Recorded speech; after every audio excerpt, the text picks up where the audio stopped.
नमस्कार छात्रों। BA BEd BSc BEd में लर्निंग फॉर असेसमेंट के अंतर्गत आज जो हम पढ़ेंगे आकलन। असेसमेंट का मतलब होता है आकलन। असेसमेंट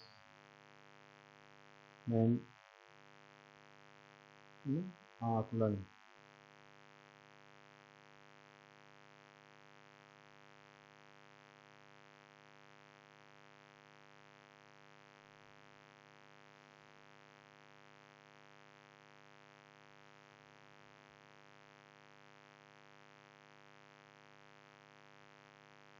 आकलन में हम सर्वप्रथम अर्थ, मीनिंग ऑफ असेसमेंट, उसके बाद में परिभाषाएं, डेफिनेशंस ऑफ असेसमेंट, उसके बाद में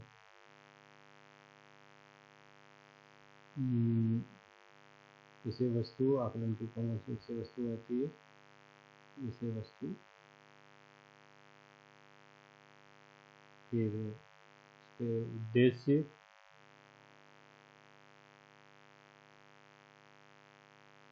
और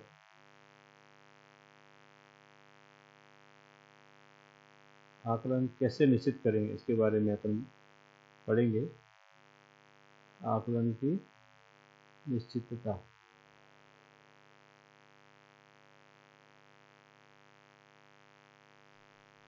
अर्थ, आकलन या असेसमेंट सीखने का एक साधन है। यह सीखने की प्रक्रिया का एक ऐसा अंग है जो किसी भी शिक्षक को यह समझने में मदद करता है कि उसका शिक्षण किस तरह से होना चाहिए। आकलन के माध्यम से यह जानने की कोशिश की जाती है, पहला, वह प्रक्रिया जिसके माध्यम से सीखा गया है उसकी प्रक्रिया क्या थी। प्रक्रिया, प्रोसेस।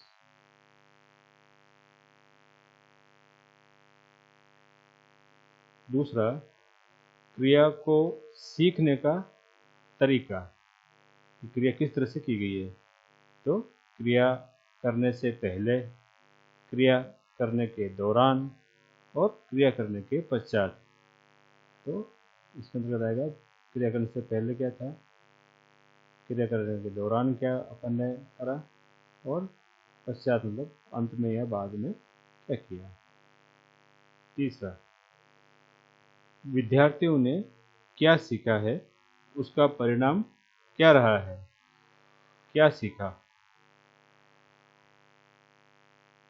और फलांकन या परिणाम क्या रहा, मुख्य बातें इसमें आ रही है। चौथा,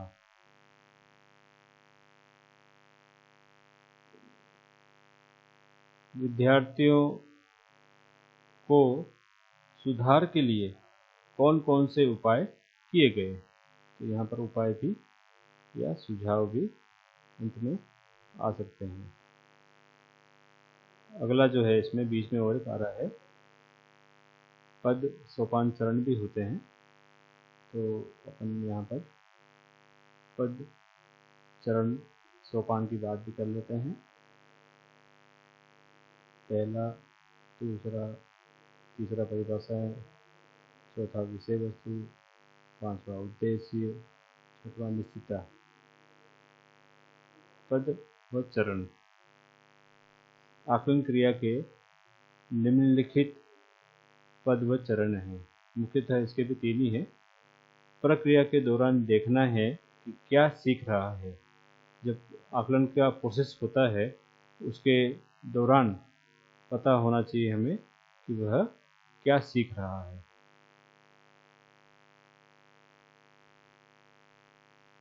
दूसरा, निर्देश देने के बाद आकलन के प्रमुखतः दो उद्देश्य होते हैं। जब अपन कोई भी मान लीजिए बनी बनाई विषय वस्तु लेते हैं या कोई प्रश्नावली लेते हैं मनोवैज्ञानिकों द्वारा बनाई होती है, तो उनके उद्देश्य कौन कौन से होते हैं वह भी यहाँ पर अपन चर्चा कर लेंगे। क्या ज्ञान में परिवर्तन है, पहला है ना, और दूसरा क्या क्रिया की पुनरावृत्ति जरूरी है। क्या ज्ञान में परिवर्तन जरूरी है, क्या क्रिया की पुनरावृत्ति आवश्यक है। तीसरा और अंतिम जो इसका है, निर्देश से पहले यह ज्ञात करना है कि विद्यार्थी क्या जानता है। विद्यार्थी विषय के बारे में क्या जानता है, एक यहाँ पर प्रश्न चिन्ह लगता है। आगे चलते हैं, ये आकलन के पद व सोपान है। अगला है परिभाषाएं। परिभाषाएं मनोवैज्ञानिकों के अनुसार जो परिभाषाएं हैं वो यहाँ पर हम बताएंगे। आकलन की कुछ प्रमुख परिभाषाएं हैं जिसका उल्लेख हम यहाँ पर करेंगे। एलन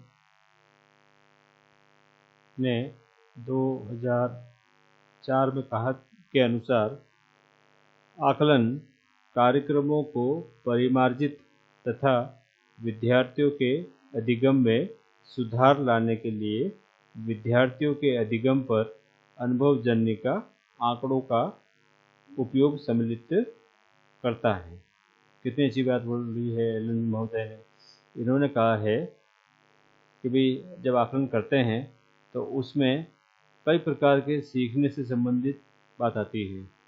परिमार्जित मतलब उसमें कई प्रकार के समय के साथ में संशोधन किया जाता है, कई प्रकार के जो अनुभव है इसको सम्मिलित किया जाता है ना, तब आंकड़े उसके सामने जब आते हैं तो सकारात्मकता लिए हुए होते हैं। इरविन, यह भी एक पाश्चात्य मनोवैज्ञानिक है। इरविन 1991 के अनुसार आकलन विद्यार्थियों के अधिगम तथा विकास के संबंध में निष्कर्ष लेने के लिए व्यवस्थित आधार है। यह सूचनाओं को परिभाषित करने, चयन करने, संग्रह करने, विश्लेषण करने, विद्यार्थियों के अधिगम तथा विकास में संवर्धन के लिए सूचनाओं का उपयोग करने की प्रक्रिया है। इसमें भी बात की हुई है कि कई प्रकार की परिभाषाएं होती है, कई प्रकार के जो स्टैटिक्स में जो होते हैं उसको क्या अपने को मीन मोड मीडियम है या अन्य कोई बातें हैं वो इसमें आती है। संग्रह करने, उसको संश्लेषण विश्लेषण करने की बात भी इसमें आती है, उसकी बात अपन आकलन में कर रहे हैं। हुबर एंड फ्रीड के अनुसार, ये भी मनोवैज्ञानिक है, हुबर एंड फ्रीड 2000 के अनुसार आकलन विभिन्न तथा अधिक स्रोतों से सूचना संग्रहित करने तथा उस पर विचार विमर्श करने की प्रक्रिया है, जिसमें इस बात की गहरी समझ विकसित होती है कि विद्यार्थी क्या जानते हैं, विद्यार्थी क्या समझते हैं तथा अपने शैक्षिक अनुभवों से प्राप्त ज्ञान के साथ वे क्या कर सकते हैं। यह प्रक्रिया तब समाप्त होती है जब आकलन परिणामों का उपयोग आगामी अधिगम में सुधार लाने के लिए किया जाता है। इन्होंने बहुत अच्छी बात कही कि अगर अपन दिनों दिन आकलन करते हैं तो विद्यालय स्तर पे या कक्षा स्तर पे या विद्यार्थी स्तर पे दिनों दिन सुधार लाने के लिए भी इसका उपयोग किया जाता है। पेनलोबा है ना एंड बांटा 1999 के अनुसार आकलन विद्यार्थियों के अधिगम तथा विकास में सुधार के लिए आरंभ किए गए शैक्षिक कार्यक्रमों के संबंध में सूचनाओं को व्यवस्थित, संग्रह तथा समीक्षा तथा उपयोग है। यह भी कितनी अच्छी बात कह रहे हैं। ये कह रहे हैं सूचनाओं को व्यवस्थित संग्रह तथा उसकी समीक्षा तथा उसका उपयोग भविष्य में किस प्रकार होगा इसकी बाद में भी अपन बात कर सकते हैं। कंक्लूजन जो इसका है, निष्कर्षतः उपयुक्त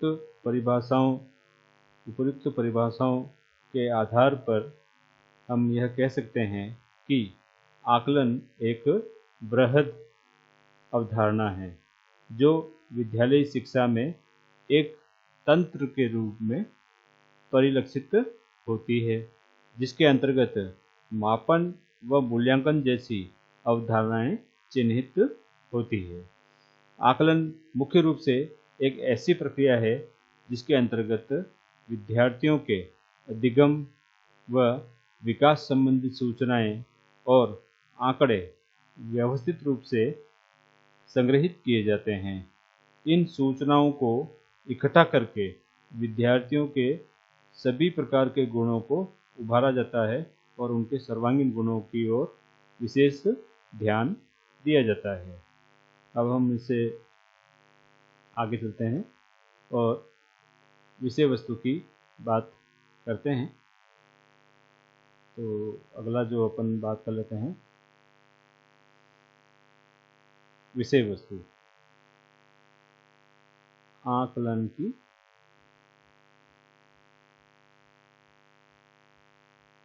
आकलन है ना, असाइनमेंट यहाँ आ गया है।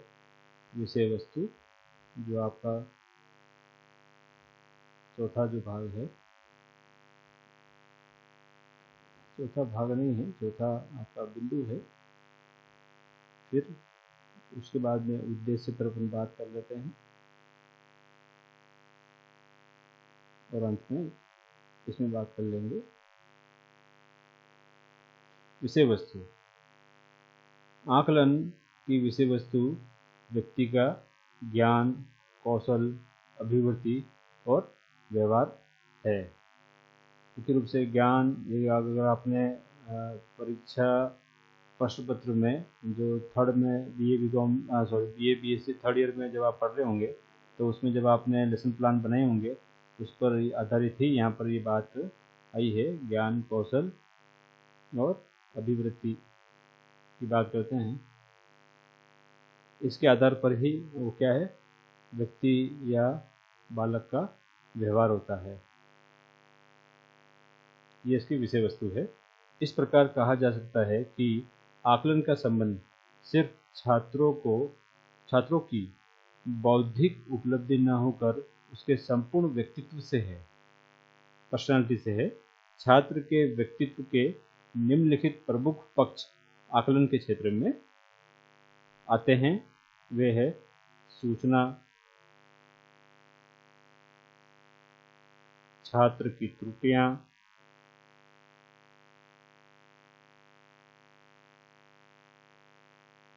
प्रवृत्तियां,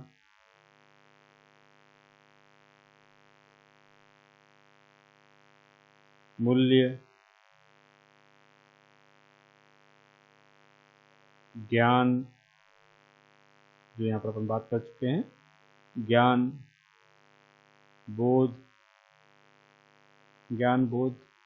समझ है ना। बोध का मतलब कितनी समझ उसमें विकसित हुई है। कुशलताएं, जो कौशल में आती है, स्किल्स की बात अपन यहाँ पर कर रहे हैं। और अंत में है शारीरिक व मानसिक स्वास्थ्य, है ना। शारीरिक व मानसिक स्वास्थ्य।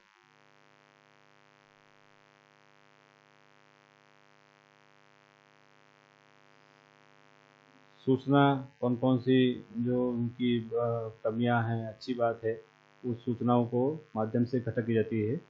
इस प्रकार छात्र की त्रुटियां होती है जो कमियों के रूप में सभी के समक्ष आती है। उन कमियों को समय रहते सुधारा जाता है। प्रवृत्तियाँ, एक्टिविटीज़ कौन कौन सी उनकी अच्छी रही है, साल भर की एक्टिविटीज़ की मूल्यांकन करके उनको क्षेत्र में उतारा जाता है। मूल्य, वैल्यूज़ की बात अपन यहाँ पर करते हैं। महाविद्यालय और विद्यालय में, है ना, विशेषकर प्रार्थना सभा में कई प्रकार के आयोजन होते हैं, बाल सभा में कई प्रकार के आयोजन होते हैं, जिससे प्रत्येक छात्र का जो मूल्य है वो सामने आता है। यहाँ पर विषय की नॉलेज की बात अपन कर रहे हैं, कितनी नॉलेज उसमें व्यक्तिगत भिन्नता होती है, प्रत्येक छात्र दूसरे छात्र से अनेक प्रकार से विभिन्नताएँ व विविधताएँ लिए हुए होता है, और नॉलेज की जो कहाँ तक उन्होंने प्राप्त किया है इसकी भी बात होती है। विषय को समझ, अंडरस्टैंडिंग वाली बात यहाँ पर आ रही है कि कितनी समझ उसमें विकसित हुई है और कितनी समझ विकसित हो करके वह उस समझ के अनुसार कार्य को करता है। स्किल में अगर आपने देखा होगा, हम बार बार बात करते हैं LSRW की, है ना, listening, speaking, reading and writing. विषय सामग्री को कितना अच्छा सुनता है, कितना अच्छा बोलता है, कितना अच्छा समझता है, कितना ज्ञान वर्धित करता है, रीडिंग और राइटिंग उसको वह समय समय पर संप्रेषित करता है, और अंत में है शारीरिक व मानसिक स्वास्थ्य। अगला जो है अपन पढ़ेंगे उद्देश्य।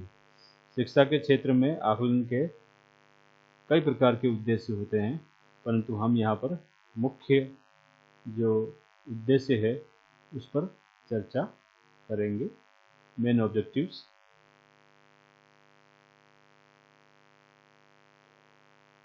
कौन कौन से है?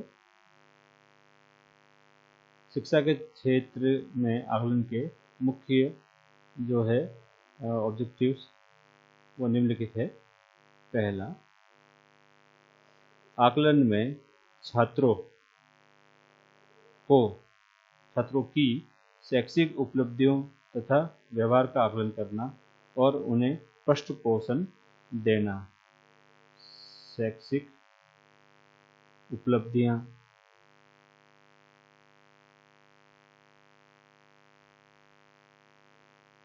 व्यवहार देखकर पृष्ठपोषण देना। यह पृष्ठपोषण को अपन फीडबैक कहते हैं। अर्थात जब छात्र छात्रा कई प्रकार की जब त्रैमासिक, अर्धवार्षिक, वार्षिक परीक्षाओं में अपना प्रदर्शन करते हैं तो उनकी जो शैक्षिक उपलब्धियाँ होती है वह अच्छी होती है। उसको ध्यान रखते हुए, वर्ष भर के जो व्यवहार को ध्यान रखते हुए क्या करते हैं, फीडबैक को देते हैं। फीडबैक हमेशा पॉजिटिविटी को लिए हुए होते हैं। दूसरा, आकलन में छात्रों की बुद्धि, रुचि, रुझान तथा सृजनात्मक योग्यता का पता लगाना तथा उसके आधार पर उन्हें शैक्षिक व व्यावसायिक निर्देशन देना। शैक्षिक व व्यावसायिक, आपने इन दोनों देखा होगा, काफ़ी जो अच्छी स्कूलें हैं उसमें इससे संबंधित जो है निर्देशन देने लग गए हैं। यदि आपने नवोदय विद्यालय, सैनिक स्कूल, केंद्रीय विद्यालय स्कूल और भी जो ICSE और इसकी जो सिलेबस की जो है उसमें एक MA MCOM MSc में क्या है, साइकोलॉजी में जो होता है, साइकोलॉजी में करके वो क्या करता है, एजुकेशन साइकोलॉजी वाली बात है यहाँ पर करता है। तो वो छात्र की अनेक प्रकार की जो उपलब्धियाँ होती है उस अचीवमेंट को ध्यान में रखते हुए उसे गाइडेंस प्रोग्राम करता है ना, guidance, counselling and guidance programme करके उसको उस दिशा में आगे बढ़ाने का प्रयास करता है। आकलन में शिक्षा प्रशासकों व अन्य कर्मचारियों तथा अभिभावकों की क्रियाओं के शैक्षिक महत्व की परख करना, उन्हें सुधार के लिए सुझाव भी देना पड़ता है। जो जितने भी अध्यापक या शिक्षक वर्ग है, अध्यापक वर्ग, अभिभावक वर्ग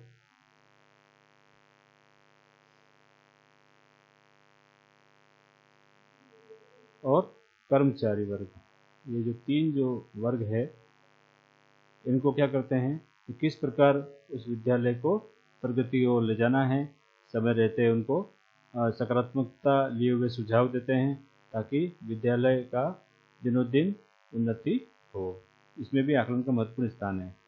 आकलन में छात्रों की शैक्षिक प्रगति में बाधक तत्वों की जानकारी करना तथा उनका उपचार करना। तो बाधक जो तत्व है उसका पता आकलन के माध्यम से लगाया जाता है कि शिक्षा ग्रहण करने में या शिक्षा की उन्नति में कौन कौन से बाधक तत्व है, उसका पता लगाना पता लगा करके केवल बैठना नहीं है, पता लगाने के साथ में वो क्या करते हैं, उनका उपचार भी साथ साथ में करते हैं।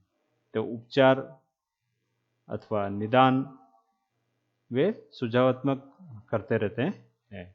अगला जो है 5वां, विद्यालय में प्रवेश के बाद उनकी बुद्धि व व्यक्तित्व का मापन करना तथा उसके आधार पर उन्हें विशेष वर्ग उन्हें वर्ग विशेषों में विभाजित करना तथा समय समय पर व्यक्तित्व निर्माण में सहयोग करना। जब आपका प्रवेश किसी विद्यालय में होता है तो आपकी बड़े बड़े जो विद्यालय हैं उनमें तो बुद्धि व व्यक्तित्व का क्या होता है, कई प्रकार के तो जो परीक्षण होते हैं, टेस्ट जो होते हैं, वो वहाँ के द्वारा लिए जाते हैं, तभी उनका प्रवेश उन बड़ी बड़ी जो विद्यालय होते हैं उनमें हो पाता है। परंतु सामान्य विद्यालय भी होते हैं जहाँ पर आपके व्यक्तित्व विकास की कई प्रकार की गतिविधियों को देख करके वे उसमें क्या करते हैं, व्यक्तित्व निर्माण में सहयोग प्रदान करते हैं। अगला है विद्यालय में प्रवेश के समय प्रवेशार्थियों की योग्यता का मापन करना, उनकी रुचि तथा रुझान का पता लगाना, इसके आधार पर ही उन्हें प्रवेश देना। विद्यार्थियों में अनेक प्रकार की भिन्नताएं होते हुए भी उस विद्यालय के अनुरूप जो योग्यता होती है, उस योग्यता का क्या कहते हैं, अनेक परीक्षण के माध्यम से मापन करते हैं। जब मापन करके ये पता लगा जाता है कि अमुक छात्र अमुक क्षेत्र में बहुत अच्छा है, अमुक छात्र की रुचि व रुझान उसमें है, जैसे मान लीजिए किसी की संगीत में रुचि होती है, किसी की खेल कूद में रुचि होती है, खेल कूद में भी कोई विशेष, जैसे मान लीजिए फुटबॉल है, हॉकी है, उसमें रुचि होती है, तो उसको उसी क्षेत्र में आगे बढ़ाने के लिए प्रयास किया जाता है। अगला जो है आपका 7वां पॉइंट है, उद्देश्य के अंतर्गत बात कर रहा हूँ मैं। आकलन में छात्रों की शैक्षिक उपलब्धियों, व्यवहार परिवर्तन का पता लगाना तथा उसके आधार पर छात्रों का मार्गदर्शन करना, उन्हें सीखने के लिए अभिवृद्धि भी करना। उपलब्धियां जो होती है, अचीवमेंट कहलाती हैं, उन उपलब्धियों का पता करते हैं सभी शिक्षक, जो शिक्षक समिति होती है उन उपलब्धियों को देखती हैं। छात्रों के जो व्यवहार में जो समय रहते परिवर्तन आता है, परिवर्तन का मतलब सकारात्मक परिवर्तन लिए हुए, नकारात्मक परिवर्तन आता है तो उससे सुधार की अपेक्षा से अच्छा करते हैं, तो व्यवहार में परिवर्तन होता है। मार्गदर्शन भी उसे अपन ने पहले बात करी है कि काउंसलिंग एंड गाइडेंस प्रोग्राम से उनको मार्गदर्शन दिया जाता है, और इन सभी को सीखने के लिए और भी जो क्या प्रेरणादायी क्या होती है, परिस्थितियाँ उत्पन्न की जाती है। अगला जो है आपका शैक्षिक शोधों के लिए आंकड़ों का संकलन करना। कई प्रकार के शोध शिक्षा में होते रहते हैं, जो एमफिल या पीएचडी करते हैं या अन्य कोई शिक्षा के प्रोजेक्ट करते हैं, या एनजीओ द्वारा कई प्रकार की जो बातें आती है, तो उसमें शैक्षिक शोध जो होते हैं एजुकेशन में होते हैं, शोध के लिए क्या करते हैं, आंकड़ों का संकलन होता है, अर्थात आंकड़ों को संकलित करके विद्यालय में रखा जाता है। उस संकलित आंकड़ों से शोध के जो सकारात्मक परिणाम आते हैं समय समय पर। 9वां जो है आपका यहाँ पर शिक्षण में विभिन्न शिक्षण साधनों के प्रयोग से होने वाले प्रभाव का अध्ययन करना, उनका कहाँ तक, किस सीमा तक प्रयोग उपयुक्त होता है, इसका पता लगाना और सुधार के लिए सुझाव देना। यहाँ पर आप टीचिंग एड्स की बात कर रहे हैं, इसको शिक्षण सहायक सामग्री कहते हैं। आजकल आईसीटी का जो उपयोग है, इंफॉर्मेशन कम्युनिकेशन एंड टेक्नोलॉजी, है ना, कंप्यूटर का जो उपयोग है वो शिक्षण में हो गया है। वर्तमान में है जो है डिजिटल क्लासेस की बात चल रही है, तो डिजिटल क्लासेस की जब बात करते हैं हम, तो वहाँ पर किस प्रकार से उसका उपयोग करते हुए जो अपन विषय सामग्री जो अपन पाठ पढ़ाते हैं, अपन का मतलब जो अध्यापक अध्यापिका पढ़ाते हैं, वो कितना अच्छा प्रभाव बालक बालिकाओं पर छोड़ता है, तो समय समय पर उनमें सुझाव व सुधार भी दिया जाता है। आकलन में शैक्षिक उद्देश्यों की प्राप्ति कहाँ तक हुई है, ऑब्जेक्टिव्स, जिसको उद्देश्य कहते हैं, उनकी प्राप्ति किस सीमा तक हुई है, ये हमें जांचना पड़ता है। उसके लिए पाठ्य पुस्तकों की उपयोगिता का पता लगाना, उसमें संशोधन हेतु सुझाव देना, अनुसंधान के लिए मार्गदर्शन देना। ये बहुत ही अच्छा है कि यदि उन उद्देश्यों पर चलेंगे तभी उन्हें लक्ष्य की प्राप्ति होगी। लक्ष्य क्या है कि विश्वविद्यालय का लक्ष्य बहुत लंबा है कि भाई वहाँ के जो छात्र छात्राएं हैं वो वैज्ञानिक क्षेत्र में जाए, अभियांत्रिकी क्षेत्र में जाए, शिक्षक क्षेत्र में जाए, है ना, और भी जो वकील क्षेत्र है उसमें चले जाए। जो प्रतिष्ठित समाज में जो प्रतिष्ठित क्षेत्र है उन क्षेत्रों में उस विद्यालय के विद्यार्थी जो है चयनित हुए, ऐसा उस विद्यालय का लक्ष्य निर्धारित है। परंतु यदि वे सही उद्देश्यों पर चलेंगे तभी उस लक्ष्य की प्राप्ति होगी। 11वां जो है यहाँ पर, आकलन में शैक्षिक उद्देश्यों की प्राप्ति में पाठ्य सहगामी क्रियाओं के प्रभाव का आकलन करना और उनके सही प्रयोग हेतु सुझाव देना। उद्देश्यों की प्राप्ति हेतु पाठ्य सहगामी, है ना, केवल पढ़ाने से ही कुछ नहीं होता है, पाठ्य सहगामी क्रियाओं का भी महत्वपूर्ण स्थान होता है। अब पाठ्य सहगामी क्रियाएं कौन कौन सी होती है, जैसे मान लीजिए खेल कूद, समय समय पर आपके समय तालिका में खेलकूद होना चाहिए, एनसीसी का स्थान होना चाहिए, एनएसएस का स्थान होना चाहिए, कुछ रैली या प्रोजेक्ट आजकल निकालते हैं, है ना, तो उसका स्थान भी आप रैलीज का हो भी स्थान होना चाहिए। और भी बहुत सारी जो बातें हैं वो इसके अंतर्गत आती है। समय समय पर अनेक कार्यक्रम भी करने चाहिए, उत्सव जयंती भी मनानी चाहिए, है ना, ये सभी इसमें महत्वपूर्ण योगदान देते हैं। और अंत में है 12वां जो है आपका, शिक्षा को तात्कालिक समस्याओं को समझना, उनके समाधान के उपाय खोजना। समसामयिकी जो समस्याएं हैं, जिसे तात्कालिक समस्याएं भी कहते हैं, करंट अफेयर्स से संबंधित जो भी समस्याएं होती है, तो उनकी समस्याओं का समाधान वो विद्यालय के प्रशासक, वहाँ के जो अध्यापकगण, साथ ही अभिभावकगण किस प्रकार करेंगे, इसके बारे में इसकी बात वहाँ पर होती है। आगे अपन चलते हैं।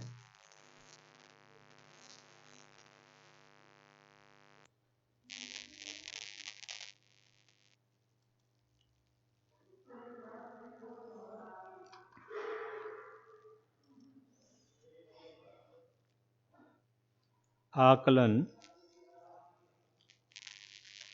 ये आपका छठा बिंदु है। आकलन कब करें, यह निश्चित कैसे करें, इसमें भी 2-3 बिंदुओं की चर्चा अपन कर लेते हैं कि आप आकलन क्यों जरूरी है, इस विषय में बात कर लेते हैं। आकलन कब करना चाहिए, इस प्रश्न का सीधा सा उत्तर है कि आकलन लगातार व सतत होना चाहिए, लेकिन आकलन का उद्देश्य शिक्षण एवं अधिगम के भिन्न भिन्न बिंदुओं पर अलग अलग होता है। जैसे पहला जो है आपका, शिक्षण सीखने की प्रक्रिया के बाद ही आकलन आता है।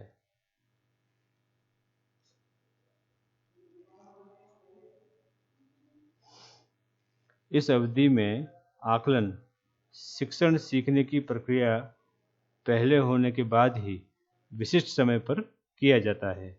इसके पश्चात ही अधिगमकर्ताओं की उपलब्धियों को उन्हें, उनके अभिभावकों को और विद्यालय के दूसरे व्यक्तियों के साथ संप्रेषित किया जाता है। इस तरह से आकलन को समेकित आकलन के रूप में वर्गीकृत किया जाता है, जिसकी तुलना आकलन मानदंडों के साथ की जा सकती है। समेकित आंकड़ों की प्राप्ति के स्रोतों में प्रक्रियाधीन आकलन, पोर्टफोलियो, व्यक्तिगत दत्त कार्य या समूह परियोजना कार्य तथा परीक्षण इत्यादि भी इसमें सम्मिलित होते हैं। दूसरा,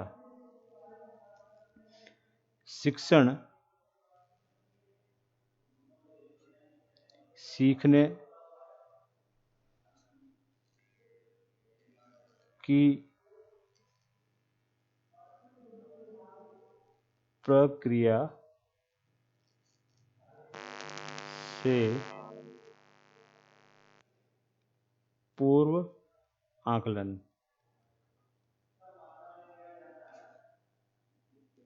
इसके अंतर्गत अध्ययन की किसी एक इकाई को आरंभ करने से पहले शिक्षक को यह निश्चित कर लेना चाहिए कि आगामी या अगली पढ़ाई जाने वाली विषय वस्तु के संबंध में विद्यार्थी क्या जानते हैं और कितना जानते हैं, तथा विद्यार्थियों को सूचित करें कि जो वे सीखने जा रहे हैं इससे वे किस प्रकार लाभान्वित होंगे तथा वह क्या है जो उनके लिए लाभदायक होगा। इसके पश्चात ही शिक्षक को विद्यार्थियों को पहले का ज्ञान निर्धारण करना चाहिए जिसे अधिगमकर्ता ने वर्तमान विषय के संबंध में पहले से अर्जन किया है। तीसरा जो है आपका शिक्षण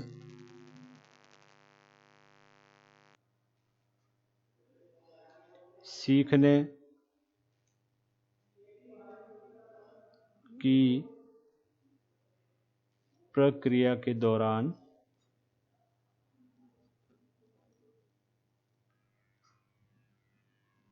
आकलन। इसके अंतर्गत पाठ योजना के शिक्षण अधिगम के दौरान शिक्षक को आकलन जारी रखना चाहिए। यह शिक्षकों और अधिगमकर्ताओं को संकेत देते हैं कि किन परिणामों को प्राप्त कर लिया गया है और किन परिणामों को नहीं प्राप्त किया गया है। इसका प्रयोग भी आगे के शिक्षण अधिगम प्रक्रिया की योजना बनाने में किया जा सकता है। इसकी बहुत ही आवश्यकता होती है। अब अपन एक जो है वर्तमान परिप्रेक्ष्य में आकलन क्यों महसूस किया जाता है, इसके बारे में थोड़ी सी अपन चर्चा कर लेते हैं। वर्तमान परिप्रेक्ष्य में आकलन की आवश्यकता को जिन प्रकार से स्पष्ट करते हैं। आत्महत्या, क्योंकि वर्तमान में आत्महत्या बहुत सारी हो रही है, तो आत्महत्या को रोकने के लिए आप क्या करोगे? आत्महत्या को रोकने के लिए सभी व्यक्तियों का आकलन एक परीक्षा के आधार पर करना उचित नहीं है। कभी कभी इन एकल परीक्षाओं के परिणाम व्यक्ति एवं विशेष को इस तरह के कदम उठाने के लिए विवश करते हैं जो सर्वथा ही गलत है। वर्तमान में इस तरह की परीक्षा प्रणाली की जरूरत है जो व्यक्तिगत विभिन्नताओं को ध्यान में रखे और उनको ध्यान में रखते हुए छात्र में निहित कौशलों को विकसित और उसमें वृद्धि करने की कोशिश करें। आपने देखा होगा जब रिजल्ट आता है तो आत्महत्या के केस टेलीविज़न, पत्र पत्रिकाओं में देखने को मिलते हैं। उसके सुधार के लिए हमने आकलन के माध्यम से वर्तमान में क्या किया है, ग्रेडिंग सिस्टम हमने आजकल डेवलप करी है कि कोई प्रथम नहीं है और कोई अंतिम नहीं है। उसमें ए, बी, सी, डी और ई ग्रेड आती है, अर्थात डी ग्रेड से नीचे वालों को सुधार के लिए कहा जाता है कि भी आपको करना है, सुधार करना है समय रहते। अगला जो है समाज में न्याय दिलाने के लिए, समाज में न्याय दिलाने के लिए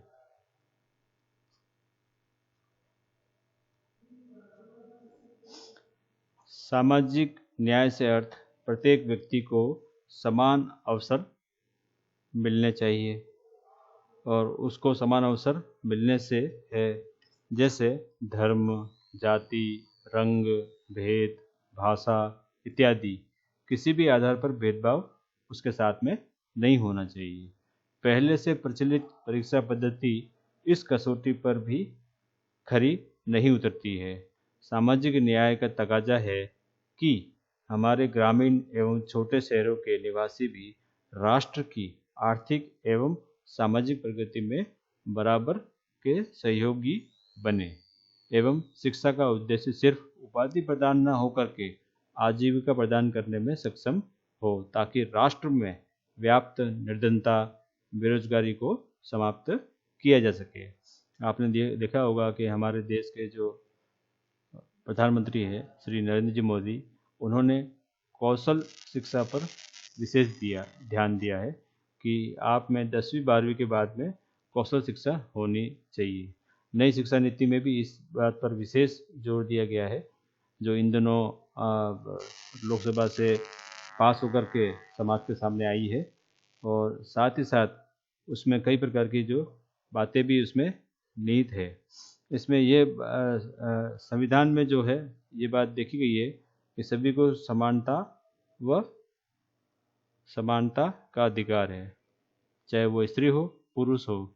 इस ओर भी हमारे संविधान में को लागू करते हुए स्त्रियों को भी 50% आरक्षण देने की बात वो कर रहे हैं। तो समानता की जो बात है, समाज में न्याय देने की बात है, वो सभी पर अभी लागू हो रही है। हम उस दिशा में कार्य कर रहे हैं। अगला है तनाव एवं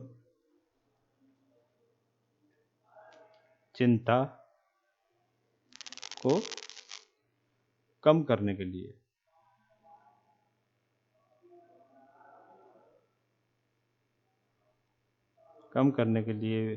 भी आकलन की आवश्यकता है।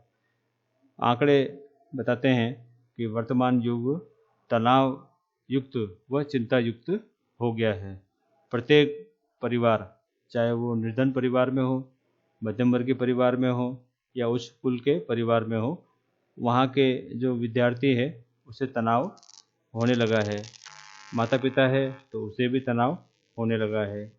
आकलन की जरूरत एकल परीक्षा के माध्यम से विद्यार्थी को फेल या पास जैसे शब्दों से नवाजा जाता है, तब कई बार यह तनाव एवं चिंता को जन्म दे देती है, जिसके अनेक दुष्परिणाम भिन्न भिन्न प्रकार से समाचार पत्र व पत्रिकाओं में पढ़ने को मिलते हैं। परीक्षा इस तरह से होनी चाहिए जो विद्यार्थियों को प्रेरित करें और उनकी योग्यताओं तथा कौशलों को निखारने में सहायता करें। जब रिजल्ट आता है तो कई तनाव व चिंता कारण हो जाते हैं। 10वीं अथवा 12वीं बोर्ड की जो परीक्षा के परिणाम आते हैं, उसमें जो अभिभावकों की अपेक्षा अपने बालक बालिकाओं से होती है, यदि वे इसमें खरे नहीं उतरते हैं तो तनाव व चिंता हो जाती है। इसीलिए आजकल वर्तमान में क्या हो गया है, ग्रेडिंग सिस्टम की अपनाया गया है, ताकि उनके जो विद्यार्थियों का भविष्य उच्च में हो। और तनाव को कम करने के लिए जब रिजल्ट निकलते हैं तो अभिभावकों के साथ में मीटिंग भी बुलाई जाती है। और भी जो परिणाम आते हैं उनको समय रहते दूर करने के लिए कई प्रकार के शोध कार्य भी चल रहे हैं। कई प्रकार के काउंसलिंग, जिसको कहते हैं counselling, COUNC, counselling and guidance programme चलते हैं, जिससे तनाव को दूर किया जाता है। तो विद्यालयों में इनकी नियुक्ति आजकल हो गई है। मार्गदर्शन व निर्देशन, छात्र छात्राओं के काउंसलिंग करके पता लगाया जाता है कि उनकी समस्या क्या है। जब उनकी समस्या का पता लग जाता है तो उन्हें उचित मार्गदर्शन व भविष्य का निर्देशन दे करके उनका उनके भविष्य को सुधारा जाता है। प्रक्रियात्मक परिवर्तन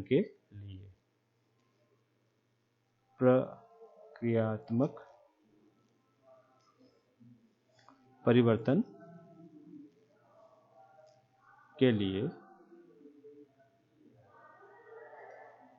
प्रक्रियात्मक परिवर्तन से अर्थ परीक्षा पद्धति में सुधार है, करने से है। परीक्षा पद्धति में 21वीं सदी में इस प्रकार की परीक्षा पद्धति में सुधार की जरूरत हमें महसूस हो रही है, जो कि विद्यार्थी की उपलब्धि का मापन एक परीक्षा के आधार पर न करके लगातार तथा सतत रूप से करे। एकल परीक्षा के माध्यम से आकलन विभिन्न प्रकार की सीमाओं से बंधा हुआ होता है। तो परीक्षा प्रणाली में सुधार किया गया है। अगर वर्तमान परीक्षा में देखे होंगे तो बार इसी बात आ रही है कि ग्रेडिंग की कहता ना वो हो गई है व्यवस्था। कई प्रकार के शोध चल रहे हैं। काउंसलिंग के माध्यम से सभी छात्र छात्राओं को गाइडेंस क्या है ना मार्गदर्शन निर्देशन दिया जा रहा है, गाइडेंस एंड इंस्ट्रक्शन दे रहे हैं उनके साथ ही साथ उन्हें उनके चरित्र निर्माण के लिए भी कई प्रकार की बातें कर रहे हैं। और अब क्या हो रही है कि सभी जो पैटर्न हैं वो CCE अर्थात समग्र शिक्षा की ओर समग्र शिक्षा का मूल्यांकन है ना अब देखा जा रहा है। विद्यार्थी को उस दृष्टिकोण से नई शिक्षा नीति में कई प्रकार के विषय नए जो विषय हैं वो समाहित भी किए गए हैं। तो यदि आपको इस विषय से संबंधित कोई समस्या हो, कुछ पूछना हो, तो आप शनिवार 12 से 2 के बीच में महाविद्यालय में आए, समूह में अपन कक्षा में बैठ करके इसका समाधान करेंगे। मुझे सुनने के लिए आप सभी का बहुत बहुत धन्यवाद।